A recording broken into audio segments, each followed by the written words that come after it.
Hi everyone, thank you for tuning in to today's special topic where we will be discussing WatchGuard's 2020 security predictions.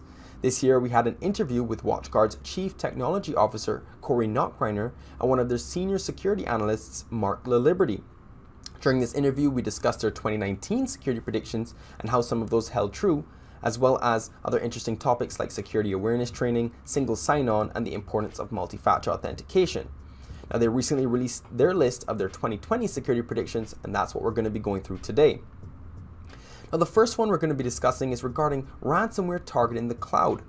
The cloud has pretty much been largely left unscathed by ransomware. However, due to the growing popularity of the cloud, it is expected that these same malicious actors will begin to target the cloud with ransomware, as it can be seen as a one-stop shop for all of our data. Now, WatchGuard wants you to know that this does not mean that the cloud cannot be secured. It just takes some work. You're going to want to make sure that you reach out to your MSP or an MSP to ensure that the necessary security practices are in place to keep all of your data safe and secure. If you are currently using cloud storage, you're going to want to make sure that if you are using public storage, that you're not storing any sensitive company or client data. So the next prediction that we're going to want to discuss is going to be regarding the General Data Protection Regulation. Now, for the last 2 years, European Union citizens have experienced this GDPR. Now, it has not reached to the United States, but is expected to come to the United States in 2020. In California, the California Consumer Privacy Act will come into effect in the beginning of 2020, and it is expected that other states will start to jump on that bandwagon to create their own versions of this Consumer Privacy Act. Now, why is this important? Well, we recently had a big issue regarding Facebook and how they were using their users' data to ensure to get them the right advertisements.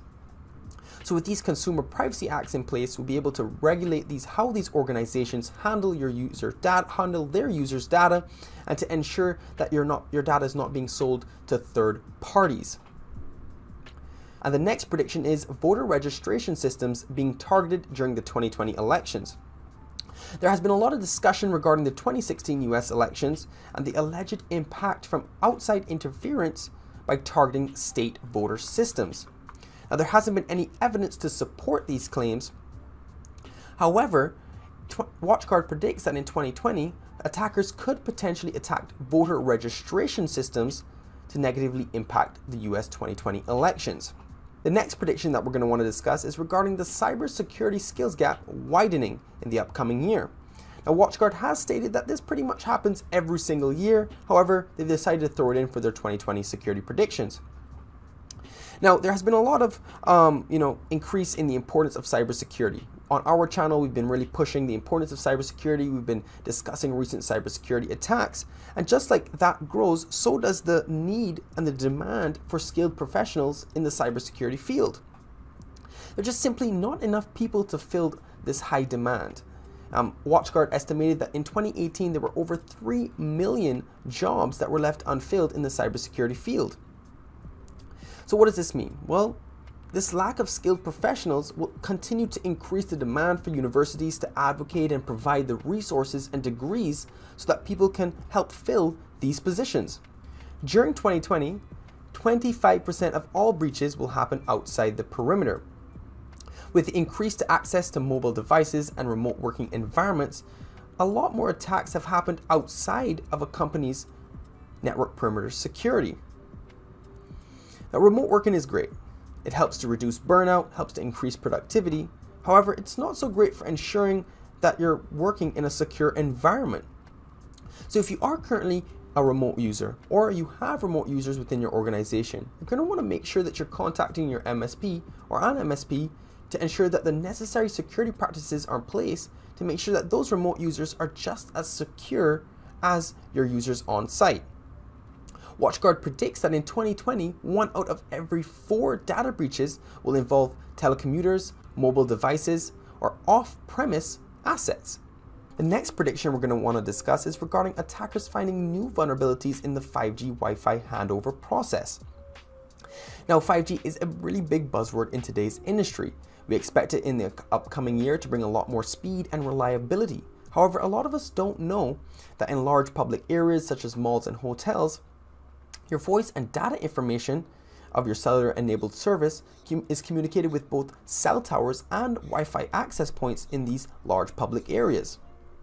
In fact, your cellular device has intelligence built into it to allow it to automatically and silently change between cellular and Wi-Fi. Now, unfortunately, security researchers have exposed flaws in this cellular to Wi-Fi handover process, and it is likely that we will see an attack in 2020 that could allow these attackers to gain access to the voice or data of 5G mobile devices. And finally, the last prediction that we're going to be discussing is going to be regarding multi-factor authentication becoming the standard for mid-sized companies. Now, this is very important, especially considering since that same interview we discussed the importance of multi-factor authentication. Whether or not it's due to the millions or billions of passwords and emails that have been leaked on the dark web, or the many database and password compromises that online businesses have experienced over the years, the industry simply has just come to the conclusion that we're not good at validating online identities. And that's why a tool such as multi-factor authentication can really help supplement and ensure that that security is in place. Now, multi-factor authentication can only really come with benefits.